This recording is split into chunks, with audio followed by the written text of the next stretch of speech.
বিষয়টি। জি, দ্বিতীয় প্রশ্নটি করেছেন গোলাপ ভাই, সাহু সেজদার সঠিক পদ্ধতিটি, প্রচলিত সাহু সেজদা চলবে কিনা? জি, আলহামদুলিল্লাহ, এটা একটা ভালো প্রশ্ন। সাহু সেজদার প্রচলিত যে নিয়ম চালু আছে, সালাতে ভুল হলো, তাশাহুদে পড়ছি, পড়ার পরে তাশাহুদ শেষ করে ডান দিকে আসসালামু আলাইকুম ওয়া রাহমাতুল্লাহ বললাম, বলার পরে আবার সেজদা দিলাম, দুইটা সেজদা দিয়ে আবার তাশাহুদ পড়লাম, যে রেওয়াজ চালু আছে এটা সহিহ হাদিস দ্বারা প্রমাণিত নয়। বিশেষ করে ডান দিকে একবার সালাম ফিরানোর মর্মে পৃথিবী কোনো জাল হাদিসও নাই।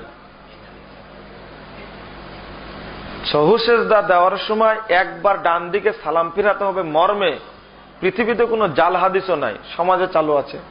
তবে মুনকার একটা হাদিস বর্ণিত হয়েছে সাহু সেজদার পরে আবার তাশাহুদ পড়া সম্পর্কে। আপনি আবু দাউদ খুলুন, 102 পৃষ্ঠা 3 পৃষ্ঠা, এই হাদিসটি বর্ণিত হয়েছে। আমার সমস্যা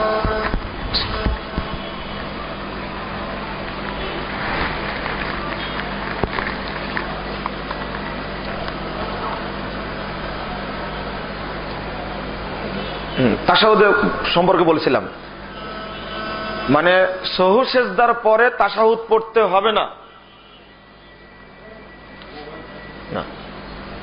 সাহু সেজদার পরে আর তাশাহুদ পড়তে হবে না। কিন্তু জাবের রাদিয়াল্লাহু আনহু থেকে যে বর্ণনাটা এসেছে, আমি খোলায় বলে দিই আপনাদেরকে, যে ইমরান ইবনে হুসাইন থেকে, জাবের নয়, ইমরান ইবনে হুসাইন থেকে বর্ণনাটা এসেছে যে তাশাহুদ সাহু সেজদা দেওয়ার পরে আবার তাশাহুদ পড়লেন। এই বর্ণনাটা মুনকার, কারণ সহিহ বুখারীতে ইমরান ইবনে হুসাইন থেকে আরো বর্ণনা এসেছে, সেখানে সাহু সেজদা দেওয়ার পরে তাশাহুদ পড়ার কথা নেই। এই বর্ণনার মাঝে, সনদের মাঝে দুইজন রাবী বাদ পড়ে গেছে, যার কারণে সাহু সেজদা দেওয়ার পরে আবার তাশাহুদ পড়ার হাদিসটিকে জয়ীফ, ওটা চলবে না। অর্থাৎ নিয়ম এখন বলি, 1 নম্বর মনে রাখবেন, কেরাতে ভুল হলে সাহু সেজদা লাগে না। কেরাতে যদি ভুল হয় তাহলে সাহু সেজদা লাগবে না। সাহু সেজদা দিতে হয় রাকাত ভুল হয়েছে তখন। সেজদা যদি ভুল হয়ে যায় তাহলে ওই রাকাতটাই বাতিল, পুনরায় আবার আর এক রাকাত পড়ে সাহু সেজদা দিয়ে সালাম ফিরাতে হবে। কেরাতের কারণে লাগে না। অনুরূপ ভাবে কুনুত পড়তে গিয়ে যদি ভুল হয় তাহলে সাহু সেজদা লাগবে না। মূলত কোনো ওয়াজিব বাদ পড়লে বা রুকুন বাদ পড়লে সাহু সেজদা লাগে। কিভাবে সাহু সেজদা দেবেন? আপনি 4 রাকাত সালাত পড়ছিলেন, 2 রাকাত পড়ে আবার উঠে গেলেন, তাশাহুদ পড়লেন না, তাশাহুদ বাদ গেল। এরপরে পুরো সালাতটি পড়ার পরে তাশাহুদ পড়ে আপনি সালাম ফিরানোর আগে 2টা সেজদা দিলেন, আল্লাহু আকবার বলে 2টা সেজদা দেওয়ার পরে আসসালামু আলাইকুম ওয়া রাহমাতুল্লাহ, আসসালামু আলাইকুম ওয়া রাহমাতুল্লাহ, তাশাহুদ 2 বার পড়া লাগবে না। রাকাত বাদ পড়ে গেছে,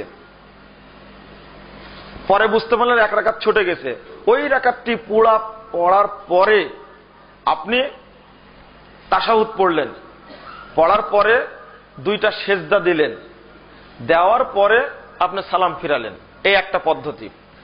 আর একটা পদ্ধতি, দেখা যাচ্ছে যে ওই সাহু সেজদা যে দিবেন আপনি এটাও ভুলে গেছেন, হতে পারে না এরকম, এটা হয়ে গেছে, তখন কি করবেন আপনি? তখন সালাম ফিরানোর পরে আবার 2টা সেজদা দিবেন, দিয়ে আসসালামু আলাইকুম রাহমাতুল্লাহ, আসসালামু আলাইকুম রাহমাতুল্লাহ। এই মর্মে অনেকগুলো হাদিস বর্ণিত কিতাবুত তাশাহুদের মধ্যে, সহিহ বুখারীর মধ্যে আছে, 107, 8, 9 পৃষ্ঠা, অনেকগুলো হাদিস বর্ণিত হয়েছে, আপনার সেখান থেকে নিতে পারবেন। ধন্যবাদ। পরিষ্কার তো? কারো প্রশ্ন আছে ব্যাপারে?